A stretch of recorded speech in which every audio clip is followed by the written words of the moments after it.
में बेसिकली हम chapter number 10 जो कि है ग्लूकोनियोजेनेसिस उसको डिस्कस करेंगे कि बेसिकली ग्लूकोनियोजेनेसिस है क्या। ग्लूकोनियोजेनेसिस पहले हम इसकी डेफिनेशन की तरफ देख लेते हैं। चैप्टर नंबर 10 अलिपन कोड को ही डिस्कस करेंगे। ओके, अब ग्लूकोनियोजेनेसिस एक प्रोसेस है। ये बेसिकली ग्लाइकोलाइसिस का जस्ट ऑपोजिट है। ग्लाइकोलाइसिस में क्या होता है, हम ग्लूकोज को तोड़ते हैं, और मैंने क्या बोला था वो किस स्टेट में होता है, जब हम वेल फेड स्टेट में होते हैं। ये जस्ट उसके ऑपोजिट है। इसमें ग्लूकोज को बनाते हैं, ठीक है, प्रोडक्शन ऑफ ग्लूकोज या सिंथेसिस ऑफ ग्लूकोज होता है। स्टेप्स वही होते हैं, लेकिन हम रिवर्स डायरेक्शन में जो है वो उनको कहते हैं कि ये रिवर्स डायरेक्शन में हो। अच्छा, it is the process of synthesis of glucose from non carbohydrate, ठीक है, non carbohydrate sources. Gluconeogenesis basically liver और किडनी में होती है। 40% ऑफ ग्लूकोज जो है वो किडनी में, इन केस ऑफ फास्टिंग, यानी हम जब रोज़े वगैरह रख रहे होते हैं, या इन स्टार्वेशन, जब बहुत लंबी भूख हो जाए, जब उस कंडीशन में हमारे पास बेसिकली ये कंडीशन जो है ये डेवलप होती है। ओके, अब हमारे पास आ जाती है ये किस तरह से बेसिकली डेवलप हो रही है। जो सबस्ट्रेट्स हम यूज़ करते हैं ग्लूकोज को बनाने के लिए वो ये चार हैं: glycerol, lactate, amino acid, propionate. ये अपनी फिंगर टिप पे कर लें, ये इतनी बार आपको पास पेपर में मिलेगा कि आप सोच भी नहीं सकते। ठीक है, अब आते हैं हम ग्लूकोनियोजेनेसिस पे।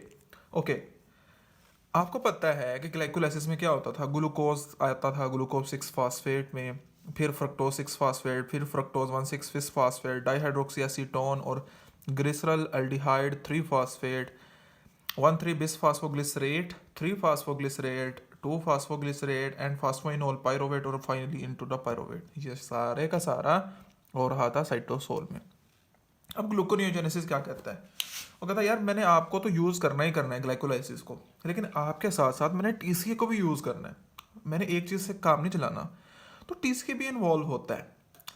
अच्छा, अब होता ये है कि जो इसके इरिवर्सिबल स्टेप थे उनके डायरेक्शन जो है वो बेसिकली चेंज करवा दी जाती है। अब कौन कौन से थे, ये वाला था इरिवर्सिबल स्टेप था, ये वाला इरिवर्सिबल स्टेप था, और लास्ट वाला इरिवर्सिबल स्टेप था।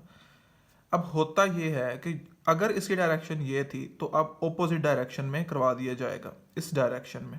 ठीक है, रिवर्सिबिलिटी ख़त्म हो जाएगी, सॉरी इरिवर्सिबिलिटी जो है वो ख़त्म हो जाएगी, यानी ऑपोजिट डायरेक्शन में मूव करेगा रिएक्शन। बाकी तो थे ही रिवर्सिबल ना, यानी अपवर्ड डायरेक्शन में मूव करेंगे रिएक्शन, ये भी अपवर्ड में। ये तो सॉरी मैंने इधर भी रिवर्सिबल की साइन लगाई हुई है ऐसे। ओके, बट चेंज क्या आएगी, चेंज ये आएगी इस पे जो इंजाइम यूज़ हो रहे थे वो ये यूज़ नहीं होंगे। यहाँ पे देखो ना, जैसे हेक्सोकाइनेज और ग्लूकोकाइनेज था, अब यहाँ पे हेक्सोकाइनेज और ग्लूकोकाइनेज यूज़ नहीं होंगे, यहाँ पे कुछ और यूज़ होगा। अब ग्लूकोकाइनेज और हेक्सोकाइनेज की जगह क्या यूज़ होगा, हमें ये देखना है। अब फर्स्ट जो इरिवर्सिबल स्टेप था, हमने क्या किया, हमने कहा चलो अब अपवर्ड डायरेक्शन में करते हैं, तो अब हम क्या करवाएंगे। आपको पता था यहाँ पे यूज़ हो रही थी एटीपी और फास्फेट ऐड अप हो रहा था, ऐसे ही है। अब यहाँ पे ऑपोजिट होगा, यहाँ पे अब फास्फेट रिमूव होगा, और मैंने क्या बोला था, जब जब आपने फास्फेट रिमूव करना है आपने फास्फाटेज का वर्ड यूज़ करना है। ये बात आप कान खोल के अपने दिमाग में बिठा लें कि फास्फेटेज कब यूज़ होगा और काइनेज कब यूज़ होगा। काइनेज बेसिकली कब यूज़ करना है, जब आपने एटीपी यूज़ करके फास्फेट को ऐड अप करवाना है। अच्छा, अब हमने बेसिकली रिवर्स डायरेक्शन में जाना है, तो यहाँ से ऊपर की तरफ जाएंगे। इसको मैं ज़रा आपको बाद में डिस्कस करवाऊंगा, ये वाला स्टेप पहले इन दोनों को देख लेते हैं। अब हमने क्या करना है, नीचे से होता हुआ जैसे ही साइकिल ऊपर आएगा, अब इसमें से एक फास्फेट रिमूव करेंगे तो ये बनेगा ना। तो हमने क्या लिखा, फ्रक्टोज 1,6 बिस फास्फेट फास्फाटेज, फ्रक्टोज 1,6 बिस फास्फाटेज के हमने इसमें से एक फास्फेट रिमूव किया, ये बन गया। ये तो वैसे ही रिवर्सिबल था, अब फिर रिवर्सिबल आएगा। यहाँ पे था हमने पहले ग्लाइकोलाइसिस में यूज़ किया ग्लूकोकाइनेज। अब हमने, क्योंकि इसमें से अगेन हम फास्फेट रिमूव करेंगे तो ग्लूकोज बनेगा ना। ठीक है, हमने क्या किया, ग्लूकोज 6 फास्फेटेज यूज़ किया, ग्लूकोज बन गया। इस तरह से ये ग्लूकोनियोजेनेसिस के ये 2 एंजाइम आपने याद रख लिए। आता भी इसी तरह से, पूरा रिएक्शन पूछा नहीं जाता। अब हम देखते हैं पायरोवेट का कैसे कैसे ये ग्लूकोनियोजेनेसिस में इन्वॉल्व होता है। ये स्टेप थोड़ा सा कम्प्लेक्स है, लेकिन हम इजी बना देंगे। ओके जी, तो अब इसमें क्या हुआ, जैसे ही पायरोवेट बना, फास्फोइनॉल पायरोवेट से ये अंदर आया, क्योंकि ये साइटोसोल में हो रही थी ग्लाइकोलाइसिस। अब आपको पता है टीसीए होता है माइटोकॉन्ड्रिया में। आपको ये भी पता है कि कैसे एसिटाइल कोए में पायरोवेट डिहाइड्रोजिनेज कम्प्लेक्स की प्रेजेंस में जाता है। वो सारा विद एक्सप्लेनेशन बताया, अगर किसी को नहीं पता तो वो लास्ट वीडियोस में है, वहाँ पे देख लें। अच्छा, अब पायरोवेट कार्बोक्सिलेज की प्रेजेंस में ओक्सालो एसीटेट भी बनाता है, जिसे हम एनापाइलोरेटिक रिएक्शन भी कहते हैं। याद रहेगा? ओके। कार्बोक्सिलेज कहाँ पे यूज होता है? जहाँ पे हमने कार्बन ऐड करना हो। ये बातें मैं आपको इसलिए रेपिटेशन से बताता हूँ ताकि आपके जहन में बैठ जाए। आपके लिपिड मेटाबॉलिज्म, प्रोटीन मेटाबॉलिज्म में ये बातें रिपीट होंगी। ओके, सो हमने अब कार्बन कैसे ऐड करना है? आपको पता है ये होता है 3 कार्बन, ये होता है 4 कार्बन। एक कार्बन डाइऑक्साइड आएगी, ऐड अप होगी, लेकिन उसके लिए एंजाइम भी तो चाहिए ना। तो वो कौन सा एंजाइम चाहिए होगा? कार्बोक्सिलेज। ओके, अब 4 कार्बन कंपाउंड बन गई, ये एसिटाइल को आया, इसके साथ मिला सिट्रेट और ये चलता गया। अब जब मेलेट बन गया ना हमारे पास, तो मेलेट शटल एक होती है, इलेक्ट्रॉन ट्रांसपोर्ट चेन, और आप बायोएनर्जेटिक वाले चैप्टर में पढ़ोगे, शटल होती है। अभी बस इतना समझ लें, एक शटल होती है, वो इसको बेसिकली कैरी करके बाहर ले जाती है। अब ये जो मेलेट बाहर गया, यहाँ पे आपको पता है मेलेट डिहाइड्रोजिनेज होता है, ये भी एक रिवर्सिबल स्टेप है, ये वाला, ठीक है, ये वाला सॉरी। अब ये वाला स्टेप हुआ यहाँ पे, और ऑक्सैलो एसीटेट दोबारा बन गया।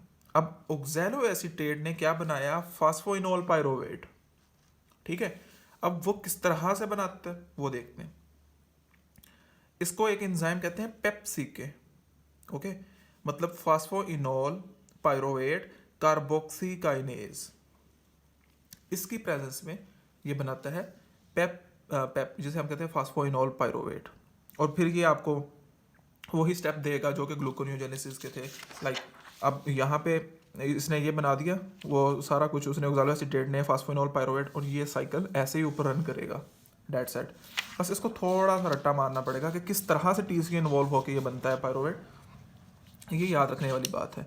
अच्छा, अब आपको मैंने याद करें ये बात समझाई थी कि ये जो जीटीपी है, जो टीसीए में यहाँ पे करके आपको प्रोड्यूस करवाई थी, ठीक है, सक्सिनाइल थायोकाइनेज की प्रेजेंस में, वो कहाँ यूज होती है? मैंने वहाँ भी आपको बताया था, फास्फोइनोल पायरोवेट कार्बोक्सीकाइनेज ये जीटीपी यूज करता है। यही एमसीक्यू पॉइंट है और एससीक्यू पॉइंट है, इसी वजह से इस रिएक्शन को पूछा जाता है और विद रीजन पूछा जाता है। तो ये एमसीक्यू और एससीक्यू नहीं भूलना आपने। ओके, ये हो गई, डेट्स इट। ये ग्लूकोनियोजेनेसिस आपका कंप्लीट इस तरह से हो जाएगा। अब हम छोटी सी बातें रहती हैं कि ये जो सब कुछ था ये एक्चुअली एडअप कैसे होता है? पॉइंट तो है ना। चलो जी, हमने माना ये सबस्ट्रेट हैं, ये बनाते कैसे हैं, इस साइकिल में इन्वॉल्व कैसे होते हैं ग्लूकोनियोजेनेसिस में। Let's have a look. सबसे पहले हम बारी बारी देख लेते हैं। सबसे आसान पहले, जितने भी ये इंटरमीडिएट्स हैं टीसीए में, ये सारे के सारे एक अमाइनो एसिड से बन रहे होते हैं। अब जब प्रोटीन मेटाबॉलिज्म पढ़ोगे तो बहुत अच्छे से समझ जाओगे। तो अमाइनो एसिड बेसिकली इनको बनाते हैं और ये टीसीए को रन करवाते हैं। ओके, ये तो हो गई बात। अब दूसरा, जो प्रोपियोनेट होता है वो बेसिकली सक्सिनाइल कोए को बनवाता है। 2 चीज़ हो गई। अब आते हैं लैक्टेट पे। Lactate is here. Lactate dehydrogenase की प्रेजेंस में ये पायरोवेट बनाता है और पायरोवेट आके वो सारा सिनारियो चला सकता है। तो बेसिकली ये भी एक ग्लूकोनियोजेनेसिस में इन्वॉल्व हो गया, ये भी ग्लूकोनियोजेनेसिस में, ये भी ग्लूकोनियोजेनेसिस। अब हमारा एक रह गया, and that is the most important one. पूछा सब जाता है लेकिन वो आपको पता होना चाहिए। क्या सीन है अभी? थोड़ा सा मैं इसको ऐसे कर लेता हूँ। ओके, अब हमारे पास क्या है? हमारे पास है ग्लिसरॉल, जो कि हमारे इधर फर्स्ट वन। अब ग्लिसरॉल ने क्या किया? उसने कहा मैंने इन्वॉल्व तो होना है, मैं कैसे होऊंगा? अब ग्लिसरॉल काइनेज की हेल्प से ये ग्लिसरॉल 3 फास्फेट बनाता है। काइनेज का मतलब क्या होता है? एटीपी यूज की जाती है, फास्फेट ऐड किया जाता है। ओके, मैं जूम इन कर देता हूँ थोड़ा सा आपको। ओके, ठीक है जी। अब हमारे पास क्या सीन है? ग्लिसरॉल ने काइनेज की एक्टिविटी को यूज किया, एटीपी यूज की और अपने साथ फास्फेट ऐड किया है। थर्ड पोजीशन बन गया ग्लिसरॉल 3 फास्फेट। That's it. अब इसने डाईहाइड्रोक्सी एसीटोन फास्फेट बनाना है। वो कैसे बनाना है? ग्लिसरॉल 3 फास्फेट डीहाइड्रोजिनेज, इसकी प्रेजेंस में जब जहाँ डीहाइड्रोजिनेज आए वहाँ का क्या मतलब है? NADH या तो यूज होगा या बनेगा। आप अच्छा, जब कभी आप फंस जाओ ना, पता ही नहीं चल रहा हो यहाँ पे क्या बनना है, तो एरो का ये जो हेड है दोनों एरो दोनों तरफ बना दो, मसला ही नहीं बनेगा। ओके, तो ग्लिसरॉल ने क्या किया, ये बनाया। अब जब ये बन गया, ये अपवर्ड डायरेक्शन में भी मूव कर सकता है, तो ग्लूकोनियोजेनेसिस में भी ये इन्वॉल्व हो गया ना ग्लिसरॉल। इस तरह से बेसिकली ये ग्लूकोनियोजेनेसिस में इन्वॉल्व होता है। अब होपफुली आपको ये बात समझ में आ गई होगी, और बिलीव मी इसके अलावा क्वेश्चन नहीं आता। तो उसमें अब आपको पता है कि जितनी भी मैंने वो चीज़ें बताई हैं आपको, ये नोट्स की फॉर्म में आप इसके स्क्रीनशॉट भी ले सकते हैं। तो इसके ये जितनी आपको मैंने चीज़ें बता दी हैं, that is more than enough. आपका यहाँ इसके अलावा नहीं आएगा क्वेश्चन, और ना ही आएगा आपका MCQ इससे बाय। Okay, so gluconeogenesis chapter number 10 में अगर आपने ये कुछ कर लिया, that is more than enough. चंद एक चीज़ें MCQ पॉइंट के लिए हैं, वो मैं आपको साथ ही रीड करवा देता हूँ। फर्स्ट ऑफ ऑल हमारे पास जो चीज़ आती है वो ये आती है कि जी आपके पास वो ये आती है कि आपके पास माइटोकॉन्ड्रिया और साइटोसोल में कौन कौन सी चीज़ें ग्लूकोनियोजेनेसिस दोनों इन्वॉल्व होती हैं, क्योंकि आपको पता है ग्लाइकोलाइसिस और TCA इन्वॉल्व होता है, तो वो रिस्पेक्टिवली इन दोनों चीज़ों पे जगह पे हो रही होती हैं। किडनी और लीवर में किस परसेंटेज से हो रहा होता है, हार्पर के अकॉर्डिंग 40 लिखा हुआ है, लेकिन आप यहाँ लिपन के अकॉर्डिंग 10 भी याद कर सकते हो। ठीक है, बाकी जो चीज़ें मैंने आपको बताई हैं, होपफुली उसके बाहर नहीं आएगा आपको कुछ भी। ये पैराग्राफ आपने रीड करना है। इसमें आप अगेन स्क्रीनशॉट ले सकते हो, मैं आपको जूम इन भी कर देता हूँ, ये ले। सो आप जूम करके आप इसका स्क्रीनशॉट ले लें, इसी तरह से इसको मार्क कर लें। ये सारे आपके MCQ पॉइंट हैं। ओके, उसके बाद हम आगे मूव करते हैं। आगे मूव लास्ट पेज है। अब इसका लास्ट मैंने आपको पहले भी बताया हुआ है। MCQ पॉइंट कुछ आते हैं। MCQ पॉइंट कौन से आते हैं कि कोर्टिसोल किस तरह से इन्वॉल्व होता है, नंबर 1, और इसी तरह फास्टिंग स्टेज में क्या चीज़ें एक्टिविटी होती है। ये चीज़ आपको लाजमी रीड करनी चाहिए, जस्ट MCQ के लिए इंपॉर्टेंट है। और इसका निचोड़ जो है वो यहाँ पे लिखा हुआ है। क्या लिखा हुआ है कि पायरोवेट जो आपको पता है एसिटाइल को भी बनाता है, ऑक्सैलो एसीटेट भी बनाता है। ये एनापाइलोरेटिक रिएक्शन है। ठीक है, ये किस एंजाइम की प्रेजेंस में होता है, ये किस एंजाइम की प्रेजेंस में होता है। अब इसके ऊपर फैटी एसिड का कंट्रोल किस तरह से है, किसको और एसिटाइल को किसको इनहिबिट कर रहा है और किसको एक्टिवेट कर रहा है, यही MCQ पॉइंट में आता है। ठीक है, सो होपफुली आपको ये बात समझ में आ गई होगी। इंशाल्लाह मिलते हैं नेक्स्ट वीडियो में, चैप्टर नंबर 11 शुरू करते हैं। Hopefully stay tuned. अल्लाह हाफिज़।